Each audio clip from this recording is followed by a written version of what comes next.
Film की शुरुआत होती है गवर्नमेंट हॉस्पिटल के एक बार्ड बॉय से, जिसे एक मुर्दे आदमी को गवर्नमेंट हॉस्पिटल ले जाने का काम मिला था। तो उस मुर्दे आदमी का अंतिम संस्कार भी हो जाता है और उसकी अस्थियां भी अब उस बार्ड बॉय के साथ थीं।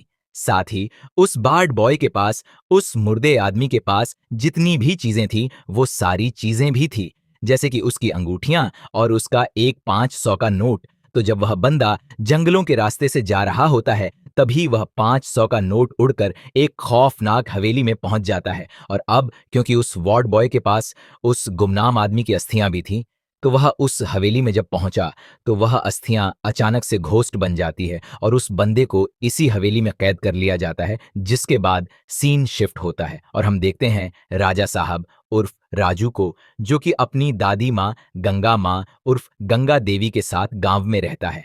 गंगा माँ को भूलने की बीमारी है, मगर एक इंसान जिसे वह कभी नहीं भूल पाई है वह है उसका पति कनक राजू। और राजू की दादी अक्सर उसके दादू कनक राजू को याद करती है, जो कि एक चोर की तलाश में लापता हो गए थे। तो वहीं बात करें राजू की, तो राजू बहुत ही मस्त मोला टाइप का लड़का है, जिसे उनके मोहल्ले की अनीता नाम की लड़की बहुत ज्यादा पसंद करती है। वह तो राजू से शादी भी करना चाहती है, लेकिन राजू कहीं ना कहीं बस उसका यूज कर रहा है। जब भी उसे पैसों की जरूरत पड़ती तो वह अनीता के पास जाता। अनीता के पिता बहुत अमीर है, इसी वजह से राजू को कभी भी पैसों की कमी तो नहीं होती है। रही बात मोहल्ले की लड़कियों की, तो मोहल्ले की लड़कियां राजू पर फिदा है और अनीता बिल्कुल भी नहीं चाहती है कि मोहल्ले की लड़कियां राजू की तरफ देखे। वो चाहती है कि राजू बस उसका बन कर रहे। और अब क्योंकि दादी को अल्जाइमर है, जिसकी वजह से वह पल पल पर चीजों को भूलती जाती है, इसी वजह से अक्सर उन्हें प्रॉब्लम होती रहती है। लेकिन कनक राजू को वह आज तक नहीं भूल पाई। दादी हमेशा राजू को बताती रहती है कि वह राजा महाराजा की फैमिली से थे और वह बहुत ही अमीर थे। लेकिन राजू ने यह कहानियां 1000 बार सुन चुका है। इसी वजह से अब तो उसे यह कहानियां झूठी और बकवास लगने लगी हैं। रही बात राजू के माता पिता की, तो राजू के माता पिता बचपन में ही राजू को छोड़कर जा चुके हैं। तो अब इस दुनिया में दादी के अलावा राजू का कोई भी नहीं है। इसी वजह से राजू अपनी दादी से बहुत ज्यादा प्यार करता है। वह हमेशा उनका बहुत ख्याल रखता है, पर दादी को अल्जाइमर है, भूलने की बीमारी है। इसी वजह से वो अपने पति कनक राजू को सोचकर बेहोश हो जाती है और हमेशा परेशान रहती है। उनकी बस एक ही इच्छा है कि उनका पोता राजू किसी भी हालत में उसके दादा को ढूंढ लाए। इस तरह से अपनी दादी को परेशान होता हुआ देख राजू सोचता है कि अब वो किसी भी हालत में दादा को जरूर ढूंढ कर लाएगा। अब राजू का दोस्त राजू को एक फोटो दिखाता है। उस फोटो में राजू के दादाजी दिखाई दे रहे थे। यह देखकर राजू को पता चलता है कि राजू के दादा दरअसल में हैदराबाद के चार मीनार के आसपास है।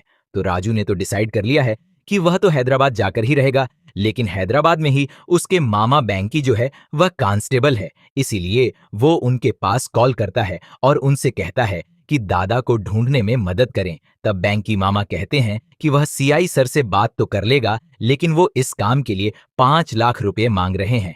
यह सुनकर राजू को समझ नहीं आ रहा था कि आखिरकार वो इतने पैसे कहां से लाए। तब उसे अनीता का ख्याल आता है और वह तुरंत ही अनीता के पास जाता है और उसे यह सारी बातें बताता है। अनीता ने तो शुरुआत में इनकार कर दिया था हर बार की तरह, लेकिन आखिर में अनीता मान जाती है और वह उसे 5 लाख दे देती है, जिससे कि अब राजू जो है वह हैदराबाद पहुंच जाता है अपने दादाजी को ढूंढने के लिए।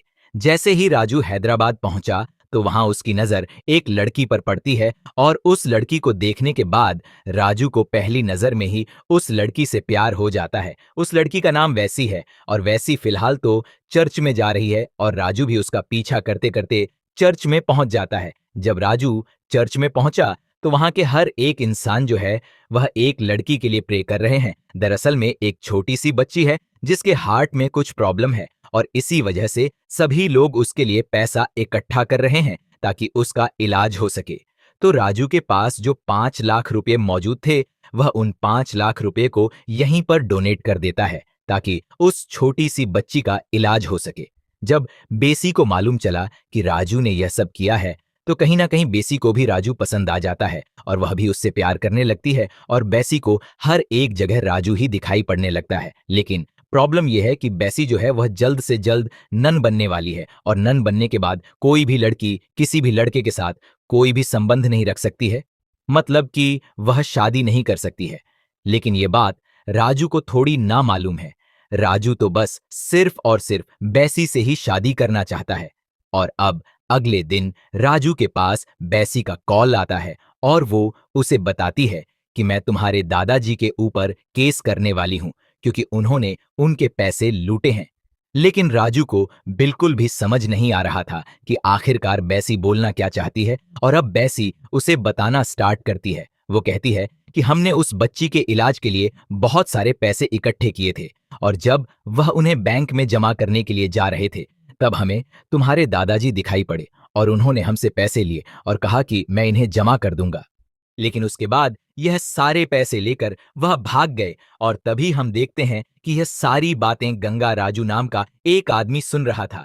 अब हमें बताया जाता है कि आखिरकार बैंक में हुआ क्या था। मालूम चलता है कि बैसी जो है वह ढेर सारा पैसा लेकर गई थी और वहां कनक राजू भी मौजूद थे जो कि लाइन में लगे थे। और जब कनक राजू के सामने बैसी आई तो यहाँ कनक राजू ने उसे हिप्नोटाइज कर लिया, जिससे कि बैसी ने अब कनक राजू को ढेर सारे पैसे दे दिए और वह चुपचाप से यहाँ से चली गई। और फिर कनक राजू ने उन सारे पैसों को लेकर यहाँ से फरार हो गया।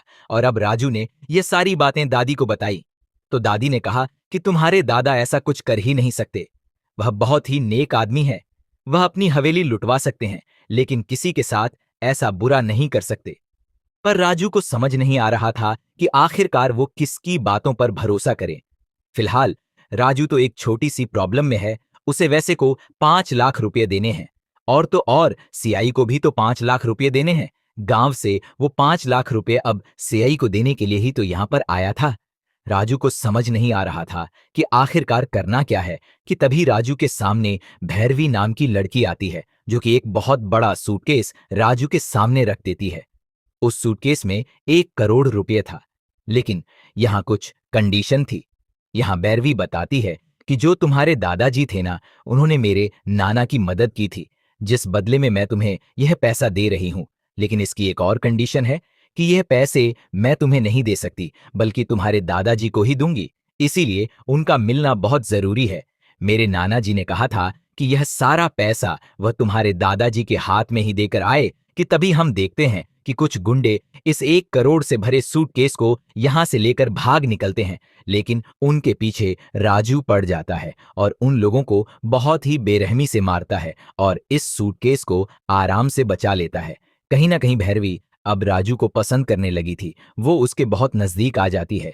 लेकिन जब वह उसके बहुत ज्यादा नजदीक आ रही थी ना, तभी यह सारी चीजें बैसी ने देख ली थी।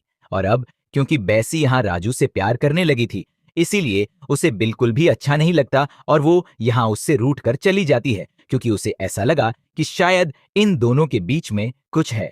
अब राजू पुलिस वालों को अपने दादा दादी की कहानी बताता है। वह बताता है कि उसके दादा दादी राजा महाराजा के परिवार से थे, लेकिन उनके ही बीच में एक गंगा राजू नाम का एक आदमी हुआ करता था जिसने ढेर सारा पैसा लेकर भाग गया था। और अब दादाजी उसके पीछे गए थे और उन्होंने कसम खाई थी कि जब तक वो गंगा राजू को लेकर नहीं आ जाता तब तक वो वापस नहीं आएगा। तो दादाजी गंगा राजू के पीछे तो चले गए, इसी वजह से वो आज तक वापस नहीं लौटे हैं और इसी वजह से उसकी दादी की तबीयत खराब हो गई है।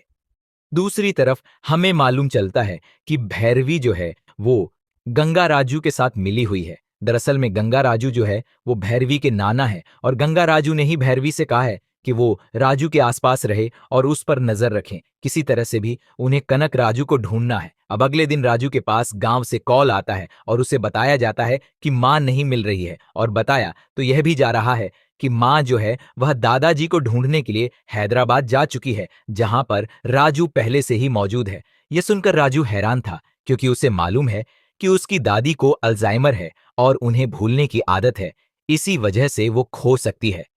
तो जब राजू को मालूम चलता है कि दादी हैदराबाद आ चुकी है तो राजू उन्हें ढूंढने के लिए निकल पड़ता है और उसे मालूम चलता है कि उसकी दादी को कुछ लोगों ने अपने कब्जे में ले रखा है क्योंकि राजू की दादी ने कुछ सोने की ज्वेलरीज पहनी हुई थी। लेकिन जब राजू को मालूम चला तो राजू और भैरवी तुरंत उस जगह पर पहुंचते हैं और वहां पहुंचकर राजू और भैरवी उन सभी लोगों को बहुत ही बुरी तरह से मारकर दादी को बचा लेते हैं। लेकिन राजू यहां पर अपनी दादी को देखता है जो कि बहुत ज्यादा परेशान थी। वो अपने पति मतलब कि कनक राजू को बहुत ज्यादा मिस कर रही थी। इसीलिए राजू यहां शपथ लेता है कि किसी भी हालत में वो दादाजी को ढूंढ कर रहेगा। अगर वह आसपास है तो वह उन्हें जरूर ढूंढ लेगा। जब वह उन्हें खोजने निकल पड़ता है तो अचानक से राजू की नजर पड़ती है गंगा राजू पर। तो अब राजू गंगा राजू को पकड़कर बुरी तरह से पीटने लगता है कि तभी यहां पर भैरवी आती है और भैरवी यहां राजू को बताती है कि यह मेरे नाना है और इन्हें सब कुछ पता है। जो तुम सोच रहे हो वह बहुत ही गलत सोच रहे हो। जो कहानी तुम्हें पता है वह कहानी भी तुम्हें गलत पता है। और अब गंगा राजू असली कहानी बताता है। गंगा राजू बताता है कि तुम्हारी दादी जो है वह कोई साधारण औरत नहीं थी। वो देवनगर की महारानी थी। यह ना सभी लोग गंगा देवी नाम से पुकारते थे। गंगा देवी पूरे साम्राज्य को चलाती थीं और वह बहुत ही अच्छी थी। वो अपने साम्राज्य के बारे में बहुत कुछ सोचती भी थी। एक दिन गंगा देवी जब सभी को खाना खिला रही थी तभी यहां पर एक भिखारी आया जो कि कनक राजू था। कनक राजू यहां पर आया और उसने गंगा देवी का हाथ पकड़ लिया। यह देखकर बहुत सारे सैनिकों ने कनक राजू को बहुत ही बुरी तरह से पीटा। लेकिन यह सारी चीजें कनक राजू को पसंद नहीं आई। तब कनक राजू ने डिसाइड कर लिया था कि कुछ भी हो जाए वो गंगा देवी को अब हासिल कर कर ही रहेगा। तब वह एक बैरागी नाम के एक शैतान के पास पहुंचा जिसे मायावी शक्तियों के बारे में अच्छा खासा ज्ञान था। वो उससे बहुत सारा ज्ञान लेना चाहता था ताकि कनक राजू किसी भी इंसान को बस में कर सके। तब बैरागी ने कनक राजू को अपनी शरण में लिया। उसे सारी चीजें सिखाने लगा। उसे वो सारी मायावी शक्तियां सिखाता है जिससे कि कनक राजू किसी को भी बर्बाद कर सकता था। और अब जब वह सारी मायावी शक्तियां सीख लेता है तो वह गंगा देवी के महल पहुंचा। वहां जाकर उसने उन्हें हिप्नोटाइज किया और पूरी तरह से बस में कर लिया। जिसके बाद कनक राजू ने गंगा देवी से शादी कर ली। और जब कनक राजू को सारे हीरे सोने के गहनों के बारे में पता चल जाता है तो वह सारे गहनों को यहां से चुरा कर भाग निकलता है। तो कनक राजू ने जो सोचा था उसने वह कर दिखाया था। यहां से वह सारी चीजों को लेकर भाग निकलता है और गंगा देवी को देश निकाला दे दिया गया था। जिस वजह से अब वह एक साधारण जिंदगी जीने लगी थी और हम कनक राजू को तब से ही ढूंढ रहे हैं। गंगा राजू अब राजू को बताते हैं कि हमें कनक राजू के बारे में मालूम चला है जो कि एक हवेली में रहता है। लेकिन उस हवेली में कोई भी आम इंसान नहीं जा सकता। वहां कदम कदम पर खतरा है। लेकिन राजू डरने थोड़ी ना वाला था क्योंकि दादी के साथ कनक राजू ने बहुत ही गलत किया है। इसी वजह से कनक राजू को सबक सिखाना है और तो और बदला भी लेना है। जब वह इस सुनसान हवेली में पहुंचे तो उन्हें यहां पर एक कमरे में ढेर सारे पैसे और ढेर सारे सोने के गहने मिले। जब वह उन्हें छूने ही वाला था कि तभी यहां पर वह वार्ड बॉय आ जाता है जो कि बहुत दिनों से यहीं पर बंद था और अब जाकर वह यहां से रिहा हुआ था जिसे हमने फिल्म की शुरुआत में देखा था। बाप बताता है कि इस कमरे के कोई भी पैसे या फिर गहने को हाथ लगाने की जरूरत नहीं है क्योंकि जिस इंसान को तुम यहां पर तलाशने की कोशिश कर रहे हो वो इंसान दरअसल में मारा जा चुका है। तुम्हारे दादाजी को हार्ट अटैक आया था और उसने ही उनका अंतिम संस्कार किया था और उनकी अस्थियों को लेकर वह यहां से जा रहा था। लेकिन एक 500 का नोट यहां उड़कर आ गया था और उनकी अस्थियां भी यहीं पर आ चुकी थी। पर तब से ही मैं यहीं पर कैद था। पर तभी यहां पर कनकराज की आवाज सामने आती है जो कि कहता है कि इन पैसों में मेरी रूह बसी है। मैं मर तो गया हूं लेकिन इन पैसों में मैं आज भी जिंदा हूं। अगर इन्हें हाथ लगाने की कोशिश की तो मैं तुम्हें जान से मार दूंगा। तो ये सारी चीजें तो चलती रहती हैं लेकिन यहीं पर हम भैरवी और राजू की नजदीकियों को बढ़ता हुआ देख पाते हैं। कहीं ना कहीं दोनों एक दूसरे को पसंद करने लगे थे। लेकिन यह जिस तरह से भूतिया हवेली थी वैसे ही यह लोग यहां से बाहर निकलने की भी पूरी कोशिश कर रहे थे। लेकिन वो लोग इस हवेली में फंस चुके थे जिस वजह से अब यह लोग इस हवेली से बाहर नहीं निकल सकते हैं। जब भी कोई निकलने की कोशिश करता तो उनके साथ बहुत बुरा होता क्योंकि यहाँ के घोस्ट इन्हें हमेशा परेशान कर रहे थे। तो यह यहां से निकलने का ट्राई कर रहे थे कि तभी हम देखते हैं कि हवेली के अंदर अब बैसी भी आ जाती है। बैसी को देखकर यहां राजू खुश हो जाता है, पर राजू फंसा हुआ है। वो बैसी के ज्यादा क्लोज नहीं जा सकता है क्योंकि वह भैरवी के साथ भी था। लेकिन जब से बैसी हवेली में आई है तब से राजू बहुत खुश नजर आ रहा है।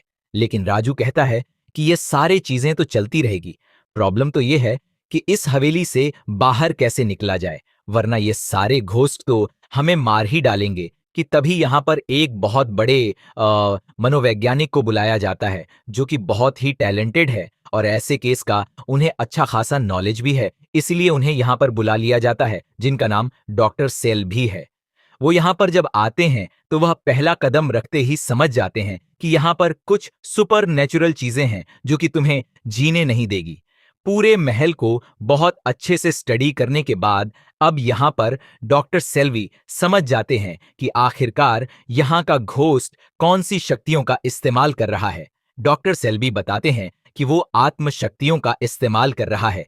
वो यहाँ तुम्हें हिप्नोटाइज करेगा और हेलुसिनेट करके एक ऐसी दुनिया में पहुंचा देगा जो कि उसने खुद क्रिएट की है। इससे लड़ने का सिर्फ एक ही उपाय है, तुम्हें अपने आत्मबल को बहुत ज्यादा मजबूत करना पड़ेगा। तुम्हें योग साधना से अपनी एक अलग दुनिया बनानी पड़ेगी। और अब यहाँ पर डॉक्टर सेल्वी राजू को वह सारी चीजें सिखाने लगते हैं, लेकिन राजू के सामने बार बार वो सारी चीजें आ रही थी जो कि नहीं आनी चाहिए थी। कहीं हद तक राजू कामयाब हो रहा था, लेकिन उसकी थॉट प्रोसेस के बीच में बार बार कनक राजू के वो सारी इमेजिनरी वर्ल्ड आ रहा था जिससे कि राजू नहीं लड़ पा रहा था। अब कनक राजू सामने आ जाता है क्योंकि उसे मालूम चल गया था कि अगर डॉक्टर सेल्बी राजू को इसी तरह से सिखाने लगा तो उसकी तो दुकान बंद हो जाएगी। इसीलिए कनक राजू अब डॉक्टर सेल्बी के सामने आता है और उसके दिमाग को काबू करने की कोशिश करता है। लेकिन डॉक्टर सेल्बी भी कोई आम चीज नहीं है, वह भी बहुत ही खतरनाक है। उनके बीच में दिमागी युद्ध होता है जो कि इमेजिनरी वर्ल्ड में चल रहा था। लेकिन आखिर में डॉक्टर सेल्वी इस युद्ध को हार जाते हैं और कनक राजू उसे जान से मार डालते हैं। अब आगे हम देखते हैं कि गंगा राजू के पास यहां राजू का कॉल जाता है और वह उससे कहते हैं कि कनक राजू की तबीयत बहुत ज्यादा खराब है, इसीलिए वो दादी को लेकर तुरंत ही हवेली आ जाए। तो गंगा राजू ऐसा ही करता है। वह तुरंत ही दादी के पास जाता है और उनसे जाकर कहता है कि कनक राजू की हालत बहुत ही ज्यादा खराब है और उनके पास कुछ ही क्षण बचे हैं, इसीलिए वह एक आखिरी बार तुमसे मिलना चाहते हैं। लेकिन यह सुनने के बाद दादी बेहोश हो जाती है। उनकी हालत बहुत ज्यादा गंभीर हो चुकी थी। अब गंगा राजू यह सारी बातें राजू को बताते हैं कि दादी की हालत काफी ज्यादा गंभीर है और वह हॉस्पिटल में है। लेकिन यहां राजू बताता है कि मैंने तो आपसे कहा ही नहीं था कि आप दादी को लेकर यहां पर आए। शायद यह सारा प्लान जो है वह कनक राजू ने रचा है। तो दादी जो बेहोश हुई है वह दरअसल में दादी को ब्रेन स्ट्रोक हुआ है। इसी वजह से उनकी हालत काफी ज्यादा गंभीर है और अब राजू को किसी भी हालत में हॉस्पिटल जाना था। वह गुस्से में अपनी कार निकालता है और तुरंत ही हॉस्पिटल के लिए रवाना हो जाता है। लेकिन मालूम चलता है कि राजू तो इस हवेली को छोड़कर गया ही नहीं, वो तो बस कनक राजू की इमेजिनरी वर्ल्ड में घूम रहा था। यही सारी बातें कनक राजू उससे कह रहा था। यह सुनकर अब राजू को गुस्सा आ जाता है और राजू को याद आता है कि कनक राजू की पूरी रूह जो है वह उसके पैसों में बसी है। इसीलिए वह तुरंत ही उस कमरे में जाता है और उसके सारे पैसे और गहनों में आग लगाने लगता है। लेकिन कनक राजू बताता है कि दरअसल में जिसे तुम आग लगा रहे हो वह मेरा पैसा नहीं है बल्कि तुम्हारी दादी है।